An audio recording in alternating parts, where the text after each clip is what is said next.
All right. Thank you. And Melissa, is John on yet? I don't see him, and I'm trying. I don't know what's going on, but we can move forward. Proceed. Okay. Yeah, So I no will worries. introduce Melissa. All right. Melissa is a preventionist with 20 years of experience working in public health. As a consultant, she has utilized her skills in program evaluation, strategic planning, needs assessment, and grant writing services for local nonprofits, municipalities, and state agencies. Since 2010, Melissa has served as the project director of a local prevention council that strives to prevent underage drinking and drug use and promote social and emotional wellness through education, outreach, enforcement, and public policy. So Melissa has been a colleague of mine for a while, and I really am so glad to have her here. And thank you so much for joining us today. Thank you for having us. So hopefully John will jump on. I'm not sure, in this age of technology, you never know what's going on. So do you want to make me co-host and then I can share my I think you have ability to share your screen now. Perfect. So just make sure. Let's see. Let me just, you feel like I can. Wonderful. Okay, good. Okay. Can you guys see that? Yes. Wonderful. Melissa. Yes. I just spoke to John. He's going to be able to jump on in about 15 minutes. Okay. Well, I will, you know what, maybe we'll just skip ahead to the law and then he can, because he does usually the information about marijuana. If I jump to the law, which is usually my area of expertise, we can backtrack to him. So that's probably, so I'll talk a little bit about Connecticut's new cannabis commercialization law, which is SB 1201. So just so you guys know, you all know, it's 303 pages long and it's got 173 subsections. So I'm not going to cover all of it, but what I'm going to cover is the pieces that we think prevention coalitions really are most affected by and should be most focused on. And I'm not sure if I've got some information that's kind of goes to the community prevention level, but we can talk about whether that's appropriate to the audience when we get to those slides. So one thing I've learned about this law is Control F is your friend, which is how you find what's in this law about the pieces that are like relevant to you. And another disclaimer, I am not an attorney or a legislator. So this is just what we've dug in and what we've discovered. So what this law does is, really nice spot. We need to mute. Somebody's not muted. Sorry, somebody is not muted. I'm trying to find who it is, but please mute if you are not speaking. Thank you. So as of last July 1st, marijuana possession and consumption is legal for adults 21 and older. And you can possess up to 1.5 ounces of marijuana in public and up to 5 ounces in a locked container in your car or at home. Now, for point of reference, because this was news to me and I've been doing this for many years, is that depending, when you're talking about plant matter, cannabis, 1.5 ounces, an ounce is about 75 joints. So we're talking about like you can walk around with the equivalent of about 120 joints in your, or 100 joints in your, on your possession. So that was kind of an interesting piece of this law. And the law defines 1 ounce of plant matter as the same as 5 grams of concentrate, and which equals any other product with less than 500 milligrams of THC. And John normally would talk a little bit about all the different forms that marijuana comes in these days, because I think people tend to think of it in plant matter, especially older, kind of people who grew up in, prior to probably the 90s, we think of marijuana as plant matter, but it comes in a variety of other formats. And our law addresses that, because what it says is that in Connecticut, cannabis is allowed as plant matter, concentrates, which includes extracts and oils and tinctures and shatters and waxes, so higher potency concentrates, and also allows infused food and beverages. So we will see this broad range of products come to our markets. Use is prohibited in the law in any place where smoking cigarettes is not allowed. It's also banned at state parks and beaches and hotels. And the law says use is prohibited in vehicles, which we'll get to kind of in a minute. Sale, the earliest that the law would allow retail sales is May. There's some question this coming May, there's some question of whether the industry will be up and ready by May, but that's the earliest that the bill would allow retail sales. Similar to alcohol, it requires the retailers to ensure the customers are over 21. The bill specifically allows home delivery of marijuana products. We are one of the first states to put a cap on THC that can be sold in the state. The law specifically says that THC should be capped at 30% for plant matter, 60% for concentrates, but it also specifically lists that pre-filled vape cartridges are excluded from the caps. And that's particularly alarming to those of us who work with youth and understand that these products are so common. And John's going to talk a little bit, but the science on high potency marijuana usually defines high potency as anything over 10%. So the fact that we place this cap is probably a good step, but these levels of THC are much higher than probably is safe, especially for our young people. It limits edibles to 5 milligrams of THC per serving. The law does say that for an edible, because those of us who work in this know that oftentimes a marijuana cookie is not 1 serving, it'll be like 6 servings or 8 servings. Although I don't know if I've ever met anyone who's eaten 1/8 of a cookie or 1/6 of a cookie, but our law says that those servings will need to be individually demarked. So think of like a Hershey bar that comes in like 8 squares. So the law does address that. It prohibits products that appeal to kids, and it says that child-proof packaging will be required. The other thing the law does is it says that the only warnings that need to be placed on these products are an age warning. So this product is not suitable for anyone under age 21. It does not require specific health or harm warnings, like do not take this if you're pregnant, do not take this if you're operating machinery. This might be harmful to your health. So less detailed than what is required currently in the state on alcohol and tobacco products. This is particularly interesting, and I know you all had a really great conversation with some legislators about underage possession and youth service bureaus and juvenile review boards. But for those of you who aren't kind of immersed in that work, the penalties for underage possession of marijuana do not align with the penalties for underage alcohol use. So in this instance, you'll see if a juvenile is caught with less than 1.5 ounces, what's the penalty written into the law is a written warning and an optional referral to the Youth Service Bureau, Juvenile Review Boards.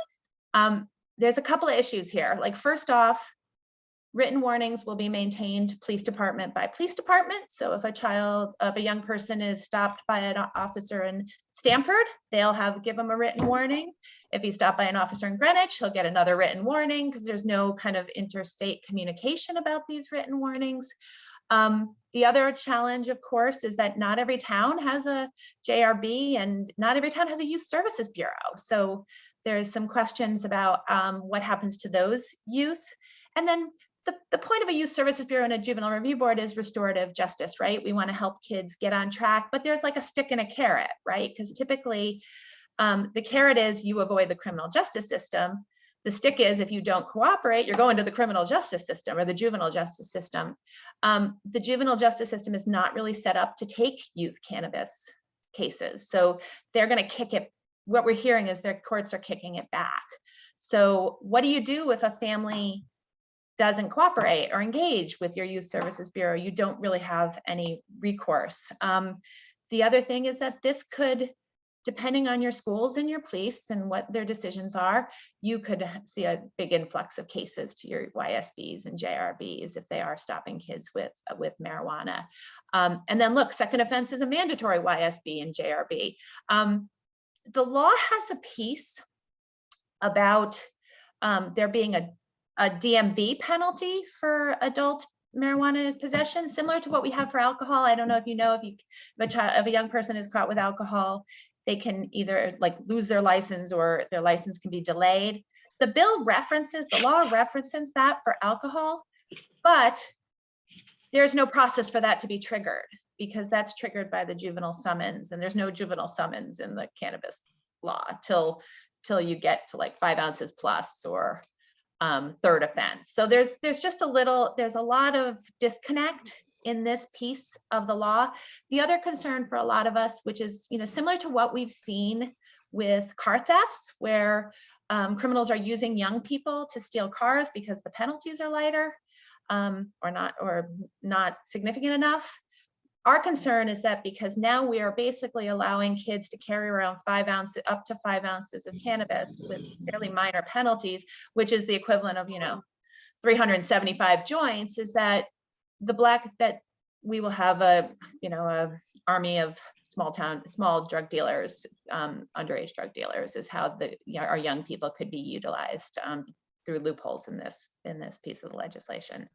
So I know some of you YSB folks probably have a lot of questions about how this is going to work and how this is going to impact you. There is a social host law inside of our law, a social host piece, similar to alcohol. If an adult is in control of a dwelling unit or a private property, they can't permit anyone under 21 to possess cannabis, and they should make every effort to halt possession. Similarly, the penalty for the adult is a Class A misdemeanor. School policy. So hopefully your school folks have already addressed this, but as of this past January, all school systems were required to update their policies so that use, possession, or sale of marijuana in school has the same, cannot be greater than the penalties for alcohol, use, possession, or sale of alcohol. So they had to align those penalties. Schools are not allowed to use a drug test that yields a positive result as the sole reason for discipline. So schools had to update their policies. And I know the Connecticut Association of Boards of Education was giving out sample policies to the boards of ed. So hopefully yours has updated that. Home grow, the law allows us to have home grow. Anyone 21 and older will be allowed to grow up to 3 mature plants, 3 immature plants starting in July 2023. And a household may have no more than 12 plants at one time. And currently, as of last fall, October 1st, medical marijuana clients 18 and older can already home grow. Now, I don't know about you, but when I was thinking home grow, I'm thinking like tomato plants, right? Like you're thinking kind of small. No, we're talking like canopy. Like some of these plants are significantly large. So you have quite a lot of marijuana that can be grown at home, and all of this will kind of also be outside of the tax system. So just something to be aware of. Cannabis and driving. The law says that driving under the influence is still prohibited, but police do face limitations on when they can pull drivers over. And I know you have law enforcement on the call. The law says that the police can't use, if the law enforcement sees someone smoking marijuana and driving, that is not sufficient to pull a car over.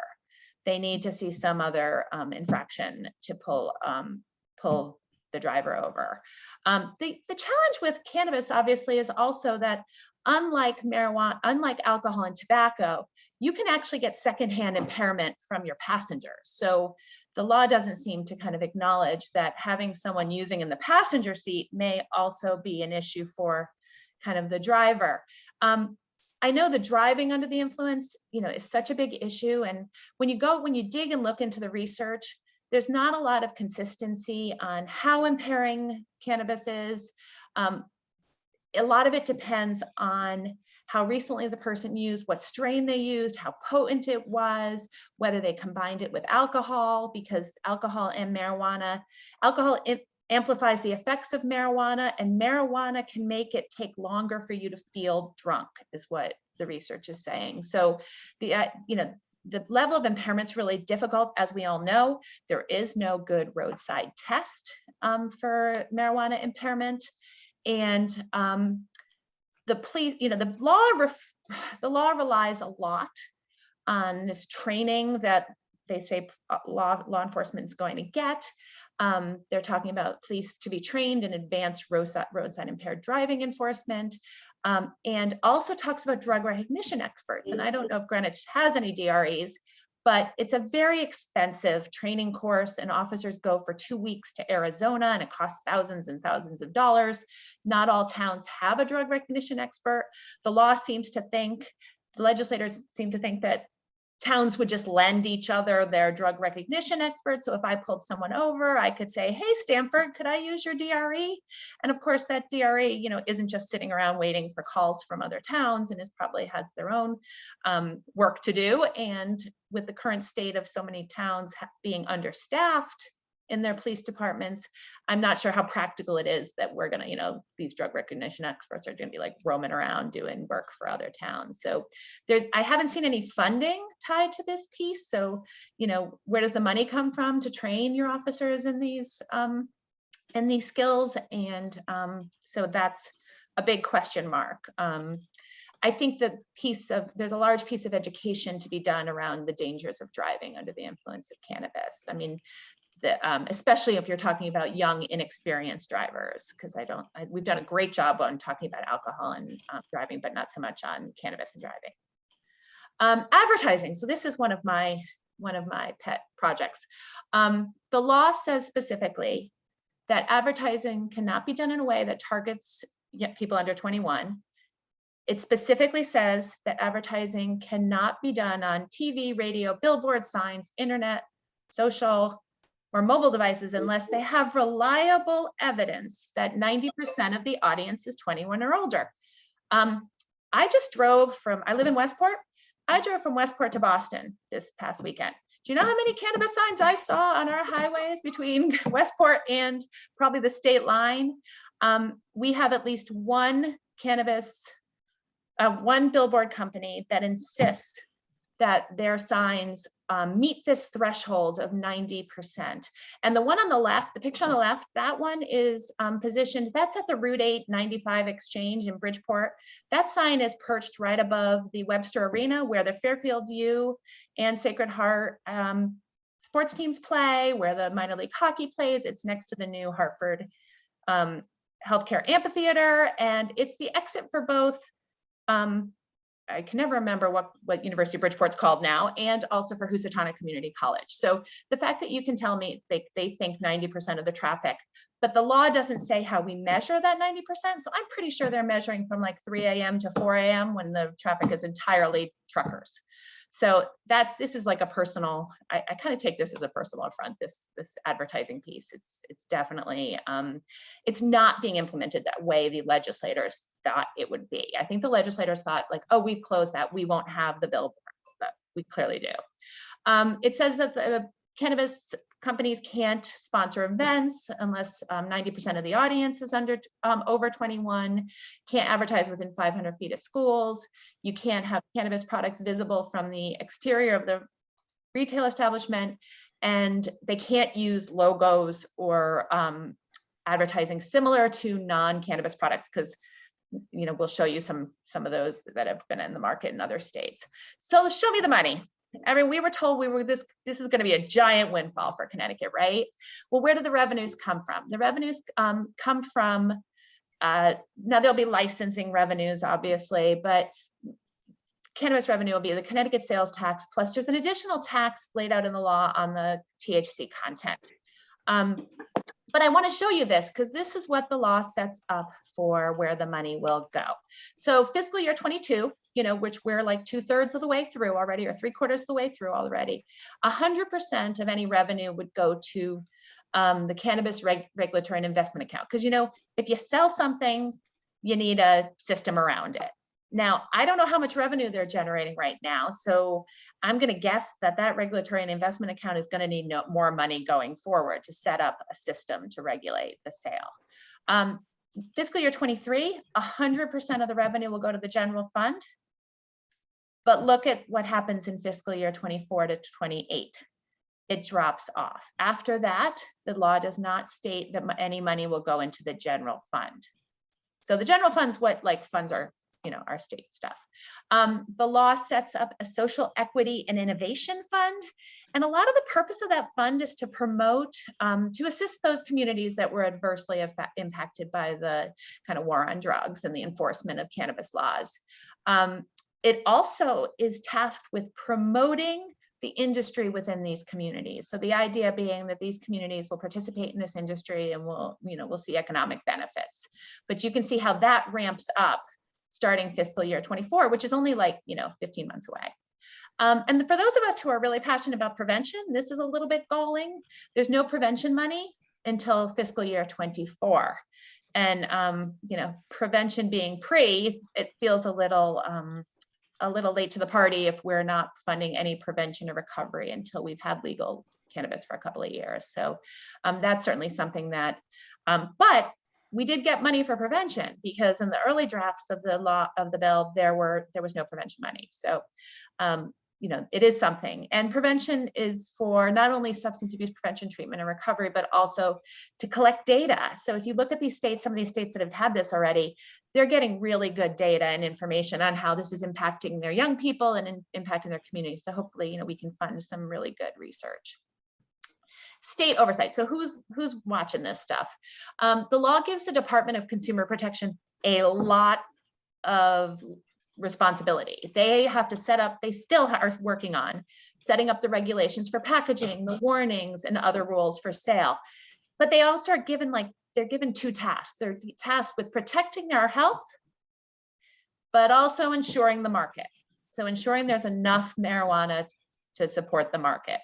They also are tasked with protecting the medical marijuana, because there's a lot of concern about protecting those patients who have been using marijuana. And then the law also creates a social equity council, so a group of people who are going to oversee that fund of money as well. So the DCP has some heavy lifting to do.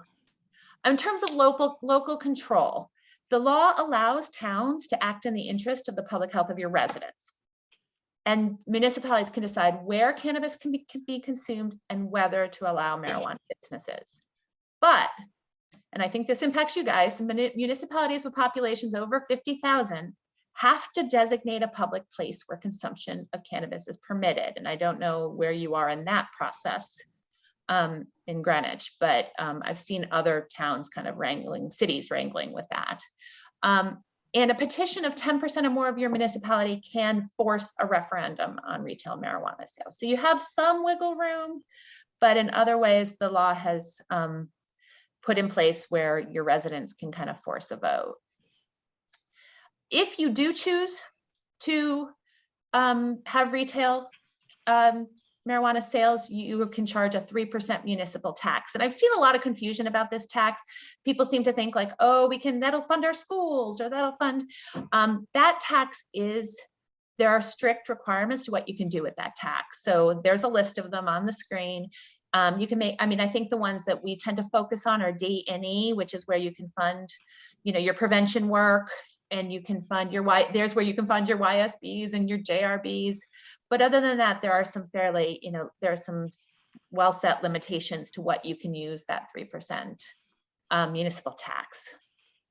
A lot of us, and normally I would talk to this if it was a community presentation, but we know from preventing youth cannabis use, we want to make sure kids know it's harmful. We want to make sure that they think their peers don't disapprove, that their parents disapprove, and they don't have easy access. So there's a lot of pieces of this that get our prevention kind of radars up and make us think about how we're going to kind of help our kids with this.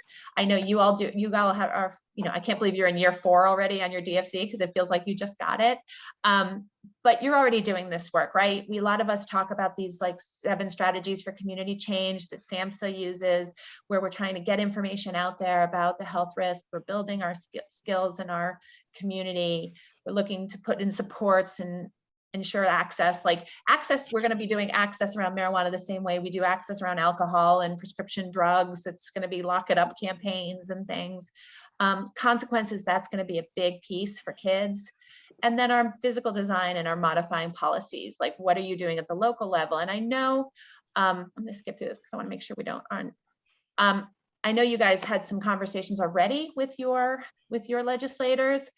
There's some real issues with this law that kind of we want to, I think those of us in the prevention world would really like to fix in this law. I think the penalties, not having penalties aligned between alcohol and cannabis is a real problem. I think it certainly gives the impression to our kids that this is a substance that's not as dangerous and not as serious as alcohol.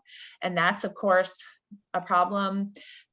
We would really like to see those THC levels capped lower, when we're talking at 3, 6, I mean, and the pre-filled vape exclusion, like that is obviously a real concern. Any of us who work with kids know that dab pens have just boomed. And even in the town I worked in, our SRO confiscated a dab pen 2 years ago that tested at 94% THC. And John is going to talk a little bit about the impact on their brains of that. We need strong product warning labels, like they should align with these other substances that we know cause harm. As I said, the billboard advertising, that's a real, I think that's a real opportunity. Just if we're going to ban it, ban it. We got to talk about compliance checks. How's that going to look? Is it going to work? Is the DCP going to have the staff to do that? The law does not address online sales of cannabis. So what does that look like? What are the restrictions on that? We talked about drug driving and then the funding for prevention. So when you're talking to your legislators, and it's great that you have a legislator on your call today, these are the issues that, kind of the unintended consequences of the law that are really going to have effect on our work. And let's see, oops. So community advocacy. I see that Greenwich, you passed a ban on retail sales in July, but Ellen tells me it's not a permanent ban, it's a temporary ban. So that's something that certainly you have some opportunities to talk about. The other thing is if you want to advocate is that DCP will have public hearings when they set the rules. So there's an opportunity to kind of talk to the issues of potency limits, labeling and warnings. The other piece is that when you're planning and zoning or your local legislative body reconsiders whether to allow cannabis businesses, and it's not just retail, it's also, are you going to allow grow? Are you going to allow packagers? It's more than just a shop. And the law sets that you can have one retailer per 25,000 residents. So you're looking at potentially 2 in Greenwich. But some of the things to consider is, how close do you let these businesses operate in proximity to places where kids hang out? What is your signage and advertising, your local limits on signage and advertising? What hours you're going to let them operate?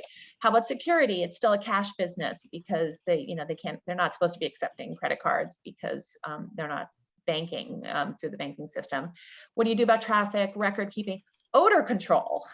If you've walked by a business that sells these things, how does that impact other businesses around it? How does it impact your quality of life in your community? There's a lot of examples, especially when you're looking at like packaging, like they've taken, I know in New Jersey, one community was up in arms because they took over a Walmart, an old Walmart, and they were packaging cannabis and the odor was impacting the whole neighborhood. What do you do with remnants and byproducts? How are those managed? What's the impact on your local utilities and environmental impact? Marijuana is a very thirsty plant, requires a lot of pesticides. So if you allow grow, how does that impact your local environment? So these are just things to kind of think about as you're doing your advocacy work, because it sounds like you're doing some really great job. You're doing a really good job talking to your legislators and your policymakers.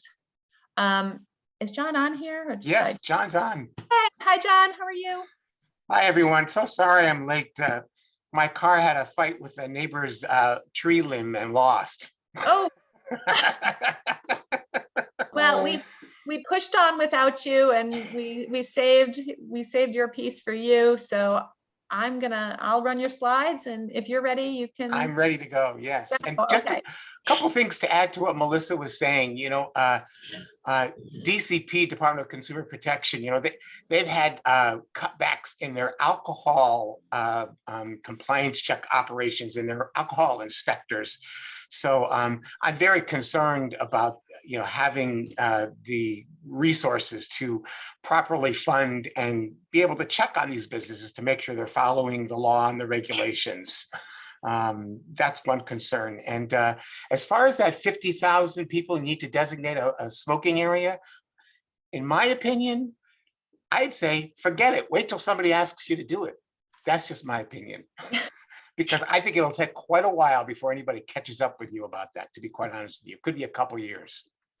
Anyway, So, and talking about marijuana and what we're looking at, obviously, especially when it comes to kids, we're not talking about joints, but what we are talking about, go ahead, Melissa, we're talking about stuff like this, right? Gummies, soda, marijuana infused products, Pop-Tarts, lollipops, keep going. Right. Then, of course, vapes, right? And Melissa was talking quite a bit about vapes. Obviously, this is where kids, this is probably even more than edibles. They're using vapes to ingest THC. And then, of course, all these knockoff products, Klondike bars, Herbal Eats instead of Jolly Ranchers, right? More gummies, cupcakes, cookies, brownies, peanut butter and jelly sandwiches. All of these products are available in stores in other states that have legal marijuana products. Oh, and Easter's coming. Hey, it's time for Easter, right? Let's have some marijuana Easter candies, right? You could see how this will be really confusing for kids, right? And then, of course, you've got these marijuana concentrates, and this is just a slide devoted to shatter, right? They use butane extraction process to get the THC out of the plant matter and create, as you can see, these products, which of course can be smoked in pipes. Certain vape devices can use this stuff. This is the kind of stuff, these shatters, butters, all of these different concentrates, these dabs, right, that kids are using a lot of. And we're going to talk about what are the impacts of this stuff on kids' brains. So here's a window, right? So you can see all these lovely products. And if you look over on the right-hand side, you can see all the alcohol-infused marijuana products. And of course, sodas, candies, chocolates, all kinds of stuff. Go ahead. So just a brief review, right? The cannabis plant, it's made up of lots of different chemical compounds, different cannabinoids, but two of them are pretty prominent now. Obviously THC, and then of course CBD. And the CBD seems to have the more medical benefits. Of course, the research hasn't caught up with the claims that many of these products are making as a result of that farm bill that was passed in 2018 that allowed the sale of hemp products that contain less than 0.3% THC. And this is where we got all these CBD products on the market because of this farm bill. So, marijuana back in the 60s to 80s, average of 1 to 4% THC, whereas today, up to 40. And I'm starting to think that number's a little bit low, but I haven't seen enough research to be able to change that yet. And of course, with these concentrates up to 99% THC, right? It can increase the risk of heart attack, contains more carcinogenic hydrocarbons than tobacco smoke. And probably even more important than that, significantly linked to mental illness, especially schizophrenia, right? Psychosis. And we're going to see some data on that from Colorado in a few slides. So this link to mental health issues that marijuana has is really significant and really important for us to be paying attention to. So some people still say marijuana is not addictive. Well, 1 in 6 teens who try marijuana will become addicted to it, as opposed to 1 in 10 adults. So youth brains are much more susceptible. And I don't usually include citations, and of course you'll see citations to all of this research at the bottom of these slides. I don't usually include a citation from 1994, but I do specifically because we've known marijuana is addictive for a really long time. This is not like new news. And of course, because of the how popular and how many more people are using and kids are using marijuana than any other drug, children and teens are 6 times likely to be in treatment for marijuana addiction than all other illegal drugs combined. So I'm not talking about alcohol, but any of the other illegal drugs. And if you take YRBS data and US Census data, we have about 10,000 high school students in Connecticut who are addicted to marijuana right now. It's just a simple math equation. talking about marijuana and pregnancy. This is important because in many legal states, they're advertising marijuana as a morning sickness drug, right? Let's use marijuana to relieve the symptoms of morning sickness, right? THC does cross the placenta, right? Increases neurological development problems in utero, especially motivation, learning, memory, and movement, causes movement problems. And then in those young children later, it compromises brain function and their IQ in those young children who are exposed in utero. So the effects of THC on the brain, right? First of all, it really attacks, and again, other parts of the brain, but we're going to focus right here because it's the most important one, on the hippocampus, right? Which is responsible for attention, concentration, and memory. And an old research study with college students showed the impacts at least 24 hours after the last use. But more recent studies have shown even longer impacts, take longer for these impacts to go away. And in this last study that I've got here in 2010, right, verbal learning takes 2 weeks before no difference with a comparison group. Verbal learning, verbal working memory, right, taking 3 weeks, and deficits in attention still present 3 weeks after using marijuana, right? So we're seeing, and again, this is a regular use. This is not just one-time use. This is regular use. So we're seeing some real issues with learning and memory, being able to concentrate and being able to pay attention. So if you've got one of these kids who, maybe has some, and maybe not actually ADD or ADHD, but has some attention issues and they're using marijuana, it's going to get even worse.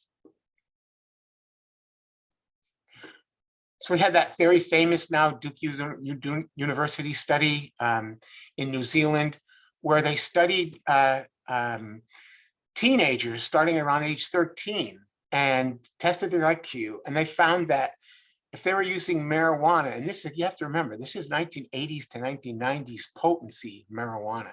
They used that marijuana 3 to 5 times a week. They had an average of 6 to 8 IQ point drop.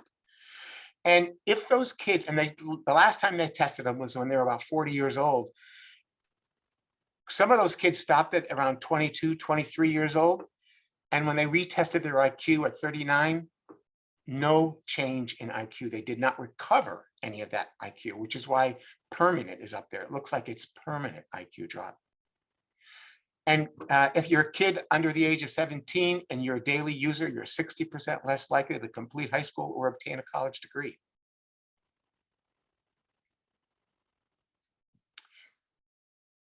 So here's back to those mental health and other academic issues. So a middle school study, right? They just found that greater alcohol use predicted greater academic unpreparedness and delinquency. They found that greater marijuana use also predicted that academic unpreparedness and delinquency, but also poor academic performance and mental health conditions. So again, this idea, and we keep hearing that, well, at least they're not using alcohol, because we've started to be successful in getting the message out there that alcohol is dangerous to the developing adolescent brain. Marijuana is even worse. Marijuana is even worse for that developing adolescent brain. And more frequent cannabis use is associated with a lower grade point average, skipping classes, current enrollment, and again, less likely to graduate on time. And this is all from that middle school study. Yeah. So one of the things that we hear a lot about is, high potency marijuana. And of course, the industry, would like to talk about high potency marijuana up in the 60s and 70s and 80%. But from researchers' point of perspective, and talking about impacts, these negative impacts on the developing adolescent brain, they consider anything over 10% to be high potency marijuana, right? So this is really important to consider, especially when you look at what's going on in the markets of some of these legal states, and you can see the numbers easy. Anywhere from about 95 to 97% of all the products on the market are high potency marijuana products. And this is certainly what's coming to Connecticut when stores are here. So we have some Connecticut data on overdose and hospitalizations, right? 33% of all cases tested positive of overdose, fatal overdose deaths also tested positive for marijuana. So they weren't, they didn't die from their marijuana, but they were poly drug users. They were using marijuana and that's going to be important when we get to a slide in a little bit. And kids under 18 admitted for marijuana intoxication, up almost 500%. Adults up almost 400%. Those addicted to marijuana having a mental illness, up 200%. Marijuana users having a mental illness, up 29%. And marijuana abusers diagnosed with a psychotic disorder, up 300% between 2016 and 2019. So here's some good examples right here in Connecticut of the impacts we're seeing of marijuana related to mental health issues, not only for kids, but for adults as well. Poison control centers across the nation. We've seen increases in poison control center calls, right? So 20 calls in 2017, more than 100 in 2020. The center based on the Connecticut Poison Control Center, based on estimates and what other states have seen, expect that number to double or triple in the next year or two. And as you can see, nationwide, right? 500 cases in the entire year of 2018, and over 3,000 cases in the first 3 quarters of 2021. So again, we're seeing lots of broad impacts. So let's talk about youth, right? Use of drugs amongst youth is going down, except for marijuana. Lifetime use of marijuana is the #1 risk factor for opioid misuse, right? That's from the CDC YRBS survey, a very well-respected nationwide survey. 22% of high school students report marijuana use, and more than half of the Colorado high school students who use marijuana reported they dab, right? They're using these concentrates, right? And so just think about that, right? If 22% of Connecticut high school students are using marijuana, approximately, right? 11% are dabbing. They're using these high potency marijuana products, right? 60% at a minimum, up to 90, 95, 99%. And of course, the Surgeon General did come out with scientific evidence, reported on the scientific evidence that indicates how marijuana can be very detrimental to cognitive functioning and mental health.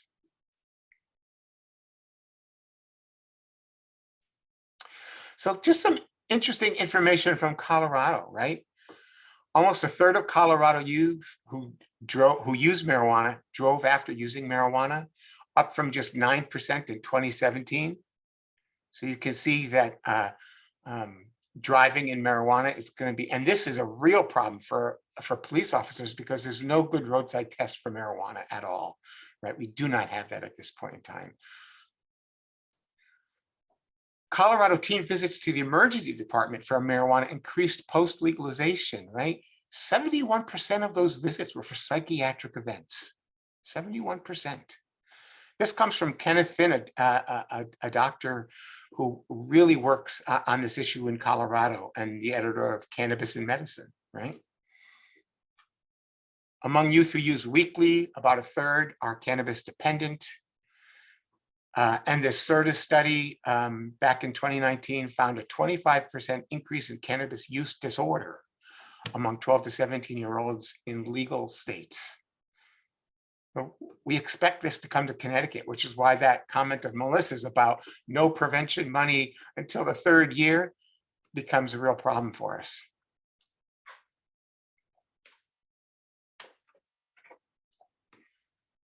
Okay, just a couple things on marijuana and the opioid epidemic, right? So marijuana and opioids do have synergistic signaling systems in the brain, right? They share some pharmacological profiles, which is why that #1 risk factor for opioid misuse is marijuana use makes sense from a both a pharmacological and a neurological standpoint, right?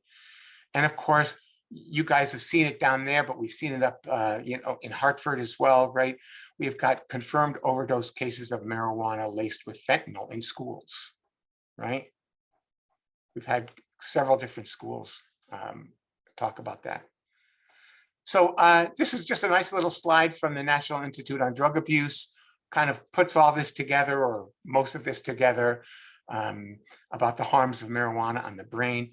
And again, Melissa and I make this PowerPoint presentation available to all of you. So we'll get it to Ellen if she doesn't already have it, and she'll be able to email it out to all of you, and you can feel free to use some of this in your efforts. And I'll just kind of end by referencing that last slide on what we need to do to change. And again, the lack of any potency limits on vapes is a really great industry insertion into the law for them, because of course that's going to addict these kids even faster, and that's who's going to be buying their products for life, kind of thing. And again, 60% is way too high for potency limits anyway.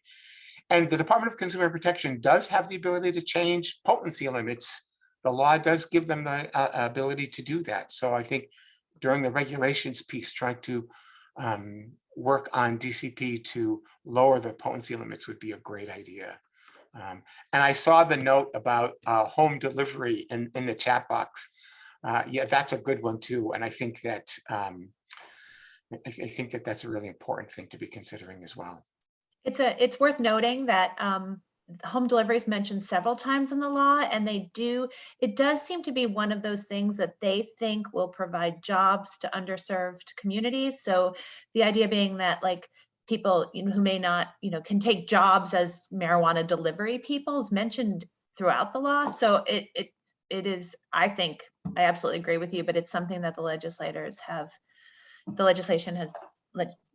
has put in as like almost an example of like, an opportunity to offer jobs to people from underserved communities. But it also is a way of ensuring cannabis access to communities that don't allow retail sales in their own backyards. So, okay, you may not have it, in Trumbull may have passed a moratorium, but you can get your delivery from Shelton or Bridgeport or Stratford. So it's to ensure access. So it's probably to promote sales as well.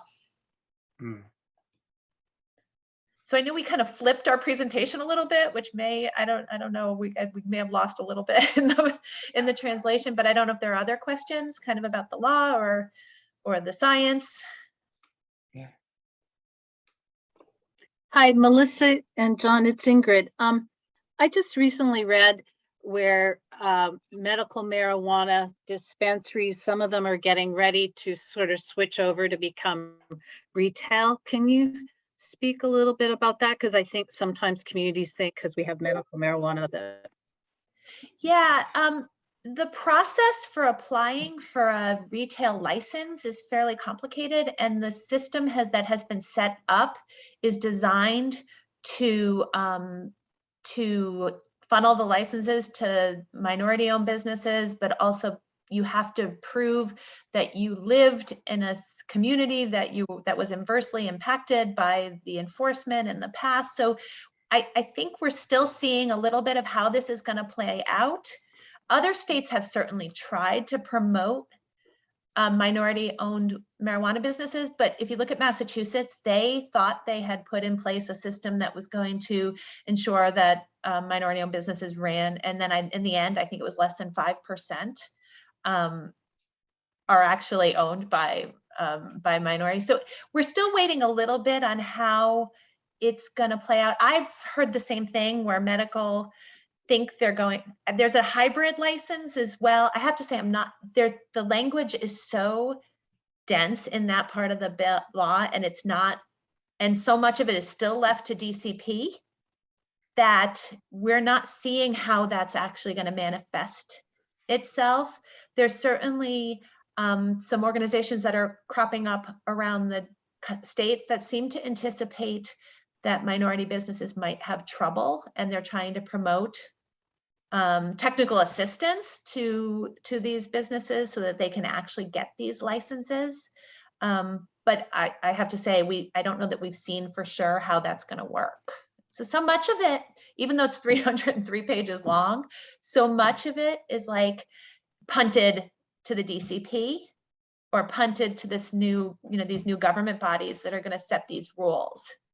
One thing that I'll just add to this is that in a previous version of the bill, not the year that it passed, but the year before, they were actually favoring medical marijuana businesses to get the licenses because they'd be able to get up and running so much quicker.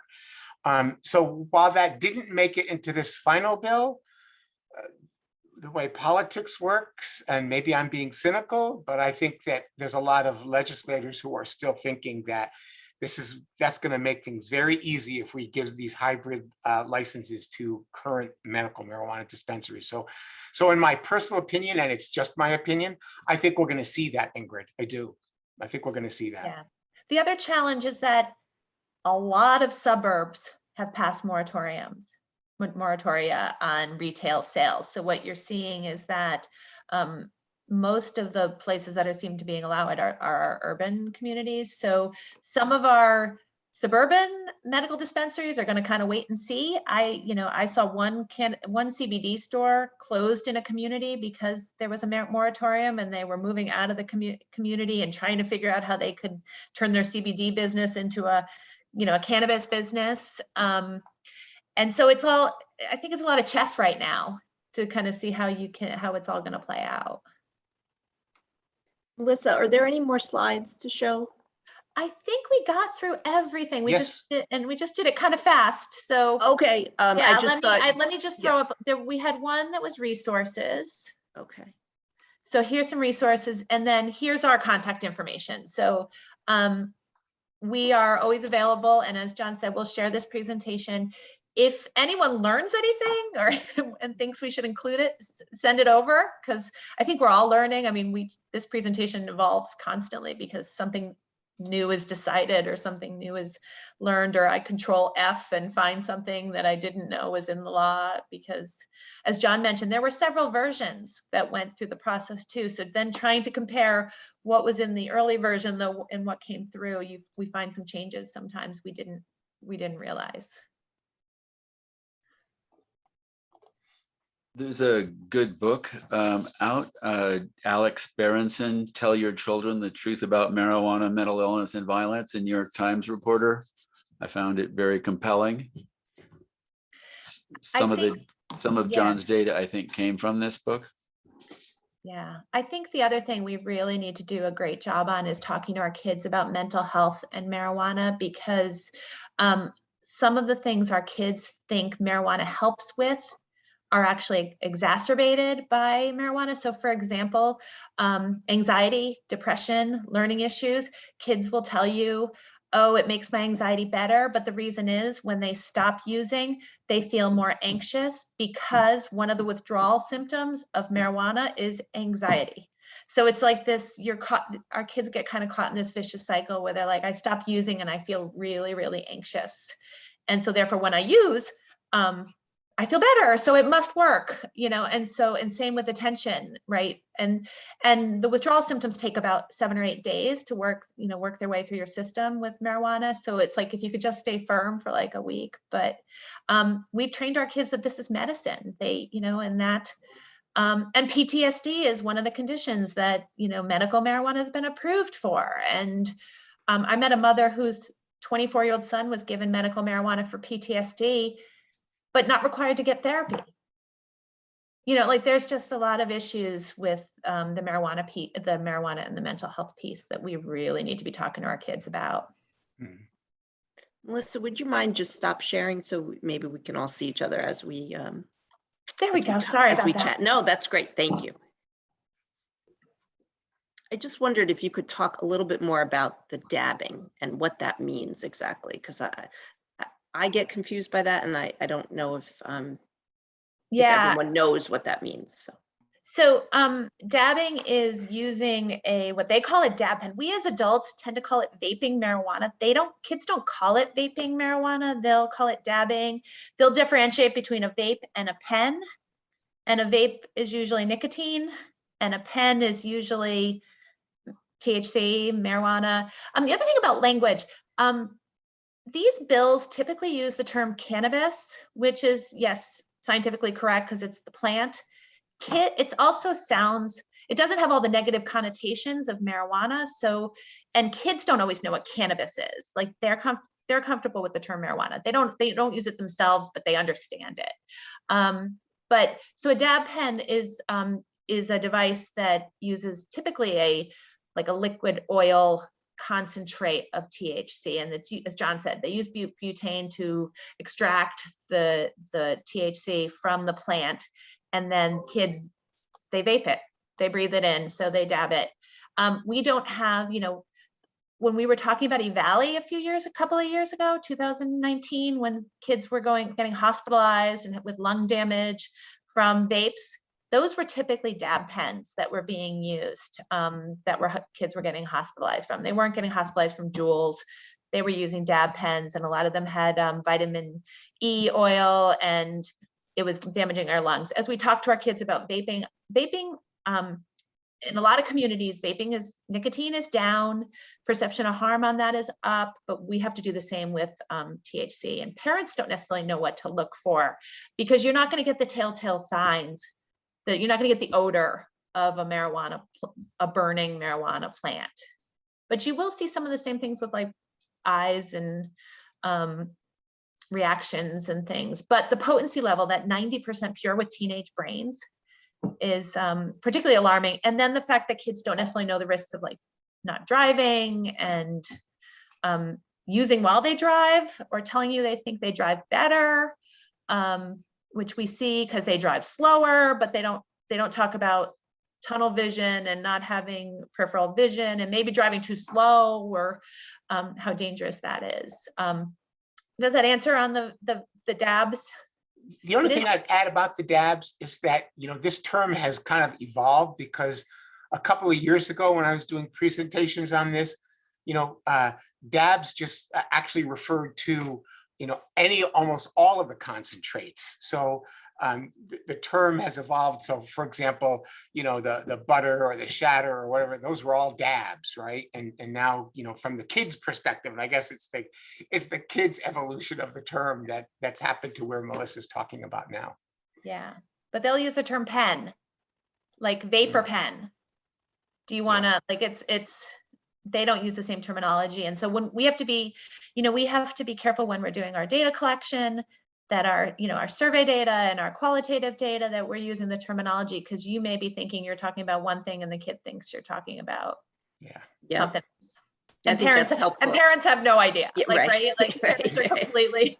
Right. And I think that's really important too, when we're looking at our campaigns that we do for youth versus adults, or both, that we're using the language that the youth are using. So Steve, you had your hand up.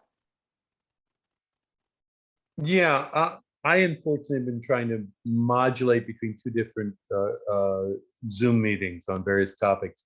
So I'm looking forward to the talking points here. And I guess most of it that I hear about is related to concentrations, the impact of the drug, et cetera, the concerns.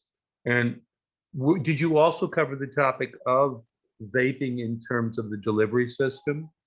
Because even before we talked about cannabis, when we were dealing with vaping, the issue there was that the FDA isn't regulating the transfer device, the vaping machinery, and that there were questions of heavy metals, et cetera, and poisons coming through just from the act of vaping from some of the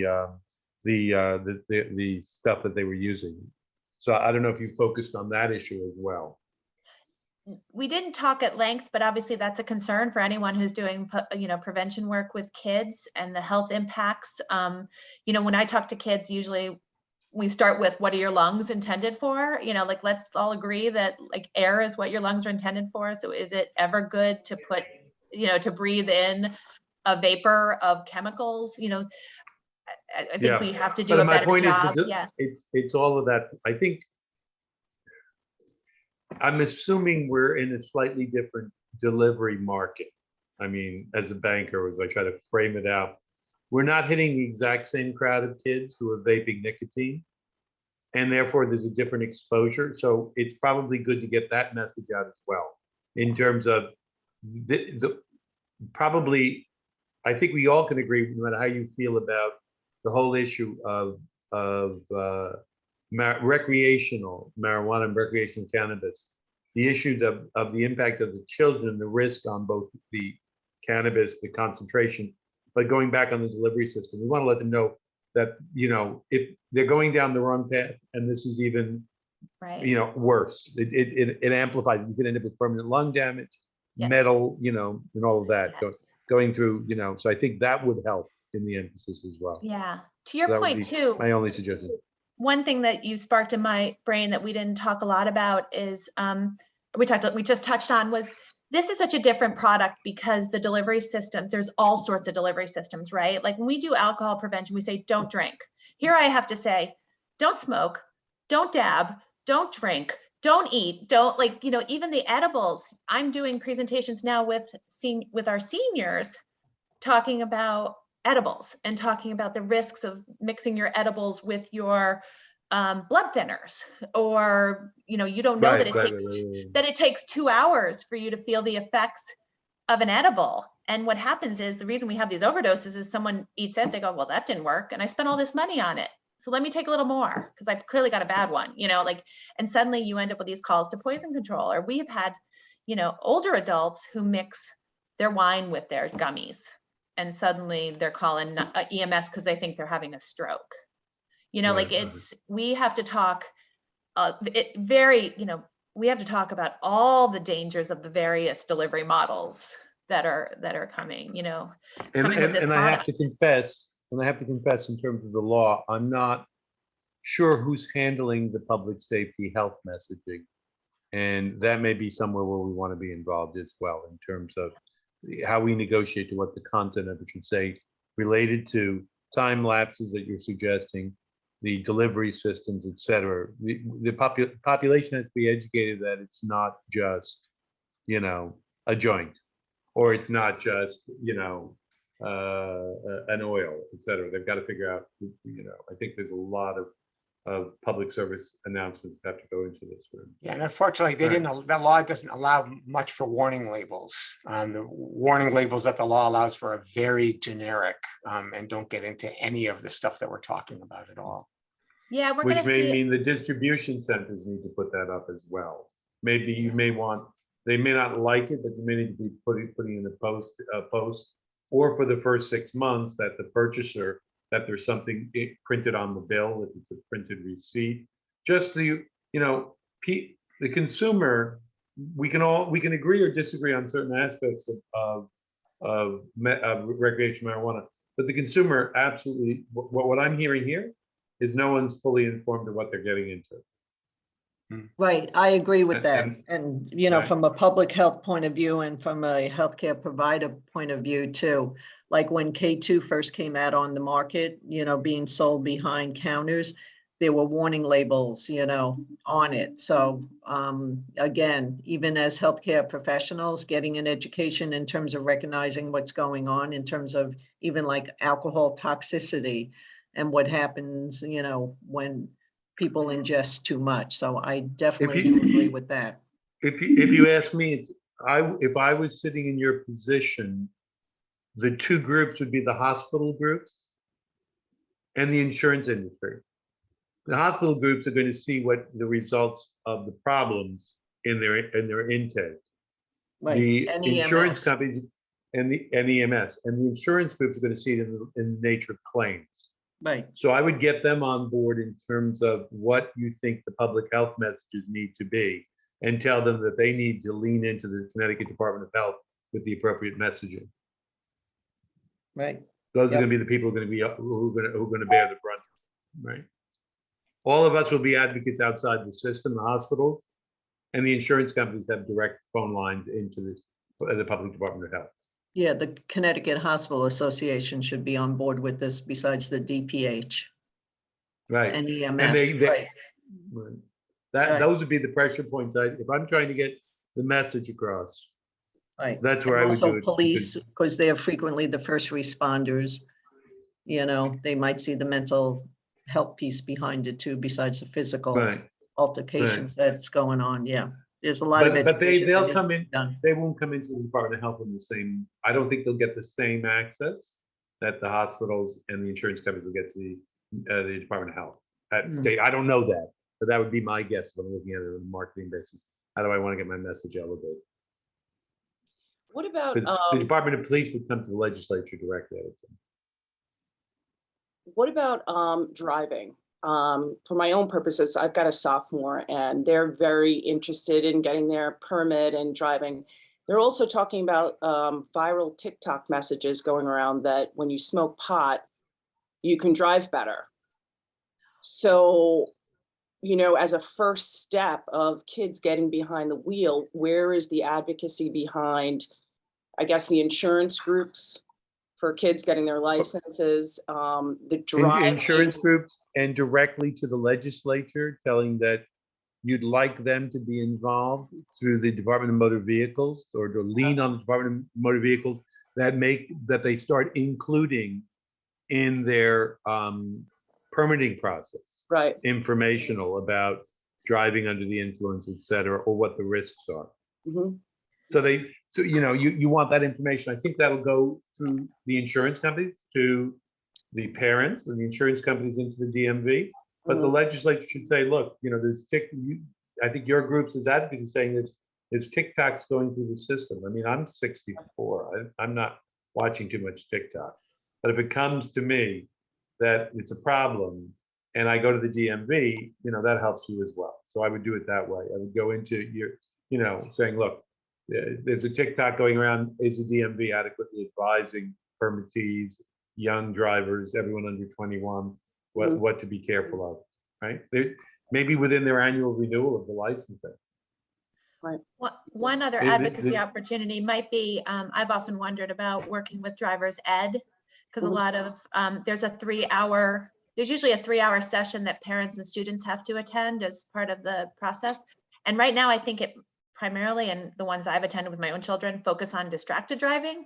You know, a lot of like, don't use your cell phones, but I think we as prevention people could reach out to some of these organizations and give them information on the impacts of marijuana on kids and driving.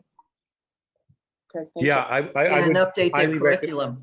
Right. Yeah, And health I'd curriculum. highly recommend it. Right. Health curriculum. But that would be good in the safety, particularly like that. Make sure the driving schools include this, because I mean, it's a new recreational drug, or, you know, and you should be treating it your concerns are more elevated than they are in alcohol. We should be treating it the same baseline at the very least in terms of the warning structure, right? So, look, I'm going to have to hop. I will be back. Sorry. I think another thing about prevention too is our language. And one of the things I think a lot of us advocate for is maybe not referring it to as recreational marijuana, although that's kind of habit for a lot of us, because what that enforces to our kids is that this is like a healthy, fun thing for them. So you'll notice that in the presentation, John and I referred to commercialized marijuana, commercialized cannabis, adult use cannabis. We really try to avoid using that term recreational, because I think it's normative, right? Like it's making it sound really, you know, normal and fun and healthy. That's a very good point. Yeah. Jogging. Yeah. Right. We should all be recreating more, right? Hey, I just got back from Florida, so. All right. Lucky you. Oh, I think what jumps out to me over and over is that this bill was so big and so dense, and there's so many pieces of it that even the people that supported it didn't know all of what was, you know, like, and we're going to find unintended consequences, and we're going to find opportunities to tweak it and fix it and close it, but only if those of us who care put pressure. And I was just wondering, sorry, Amy, just really quickly, I was just wondering the cultural piece to hear, because when you talk about language and you talk about data, also looking at the cultural components and, you know, when you're trying to educate on prevention. Yeah, I think you have to, it's good to look at your data, and I don't know how much you can disaggregate it and see if and I don't know if you do parent surveys, but seeing if there are different cultural differences in parent perception of harm. But if we can tap into the mental health of our kids and the academic achievement of our kids and the success of our kids, and for the most part, if we've got it adult use, then, you know, we don't want to go around lecturing adults on their own use. But what we want to do is educate on how to keep it out of the hands of our kids, deferring early onset, like the stuff we've done with alcohol for the last, forever years, like lock up your alcohol. Now we're doing lock up your cannabis. And, this is something you want to talk to your kids about early and talk often and help them with exit strategies and help them get them. But there is obviously a cultural component, and some communities have, subgroups within their communities that it is part of their culture. Marijuana use is part of their culture. So that's a different conversation, but you have to know your own community, right? And you have to know your own subgroups and adapt your messages accordingly. I mean, universally, everyone wants their kids to succeed. So that is often, when we started talking about the teenage brain, I mean, Ingrid, Ellen, John, we started like 15 years ago talking about the teenage brain. That was like, we hit parents in a way that we had never been able to hit parents before. So let's continue to use that, right? Yeah, it's really differentiating. I mean, the old approach is, hey, this is wrong and not using is right. And that really, especially for a teenager, that doesn't really work, So this is about health, right? This is about your health, right? This is a health issue, not a right or wrong issue, and helping parents reframe it as a health issue and not, because the right and wrong, creates, a conflict, creates a battle. Right now it's me against you, or, that kind of thing. Whereas as a health issue, it's, I love you, I care about you, I want to support you, I want you to be healthy. And what's so crazy, and I know I'm adding on to a previous part of the discussion, but what's crazy is that with all this concern about these youth auto thefts, we're going to have the same problem with marijuana next year. Because if I was a marijuana drug dealer, I'd be hiring a cadre of kids to sell my marijuana for me, because they're not going to get in any trouble for it. Right? I mean, that's the way the law is written. And we also didn't talk about the black market much. And I think that what we hear from a lot of people is like, we need to do this because it's already out there. And if we legalize it, it will be safe and it'll be regulated. But the problem is it will also be expensive. And so the black market doesn't go away because we create a commercial system to sell it in Connecticut. And state of California just earmarked $100 million to promote their legal businesses, because their legal businesses are getting slaughtered by the black market. So this idea that that's windfall, to us, I mean, I think I read somewhere that like 70% of Oregon's market is black market weed. And then you throw in, the quality issues, the fentanyl, the cross-contamination issues, like it's not safer and we're not going to get the tax revenue. So we've just kind of thrown our hands up and given up in some ways, which I don't think is good either. But so that's an argument back. Next time when someone tells you, well, we really need this because we need to regulate it, it's a fallacy. Yeah, and kind of related to that, I mean, on the black market side, marijuana could be laced with just about anything. But on the legal market side, the pesticides that are in the plant are also dangerous. And I have a slide that's not in this presentation on, some marijuana product recalls because of pesticide and other actually drug issues, like Viagra, the drug that is Viagra being found in marijuana products. Yeah, I mean, there's probably, people talk, well, at least we're regulating it, it's safer. Well, it's safer if it's properly regulated. But this is back to my earlier comment about how DCP is not going to have the resources to really test and make sure that the marijuana products, it's not until somebody gets sick that there's going to be a recall, Well, and our, John showed all those examples of the products that look like the other stuff our kids are comfortable with, the mock candy bars and stuff. And even though our laws said we won't have that, how many, there's no way DCP is going to be able to regulate the whole state in terms of who's selling this thing. We already have, there are already bodegas selling alcohol out the back in various cities around our state. So we're going to have marijuana products that look like that there. So we tried, but I don't know that it'll have the impact. Like the billboards, right? You know, you kind of, there's a little bit of, you're relying on the good faith efforts of our businesses. And is that always going to be the case? I'm not so sure. I'm a little skeptical. Well, thank you guys so much, John and Melissa. This was an incredible presentation. We've had a lot in the chat about what a wonderful presentation it is, how people, want to have the recording and the PowerPoint to be able to reference as they continue their work and their conversations with their children and whatever else we do as a coalition. So really appreciate it. We are at 10:30, and which is our end time. So I just want to make sure we're being sensitive to people's time. But Demetria, our chief, did you want to add anything? Thank you, everybody. Really good information. And like I said, gave us some ideas about how we're going to have to address it locally. So, but a lot of other questions. And again, I appreciate Steve being on the call, because there's a lot of, even though it's the voluminous bill, it's still a lot of questions that we don't have an answer to. And the car theft issue being compared to the marijuana, I totally agree with. So.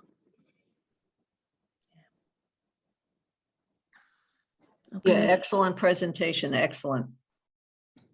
Yes, thank you, Melissa and John, for taking the time. We will see everyone again on May 9th at 9 a.m. Take care. Hopefully in person. Hopefully. Yeah. Hopefully in person. Hopefully in person. And if Happy any Easter and coalition Passover. members, Be safe. okay, any coalition safe. members have announcements that they weren't able to give, please email them to me and I'll send them out. All right. Thanks again, Melissa and John. All right. Thank you. Thank you. Bye. Our pleasure.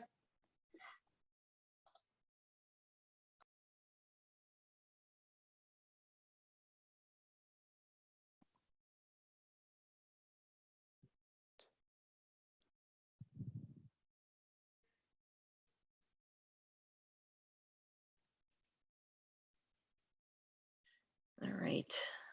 Well, thank you, Demetria, Deb. Thanks for, I think there's still a few people who might There's be still- logged on, but Yeah. yeah. Yeah, they're away from their computers. Oh, let me Thank- stop this presentation.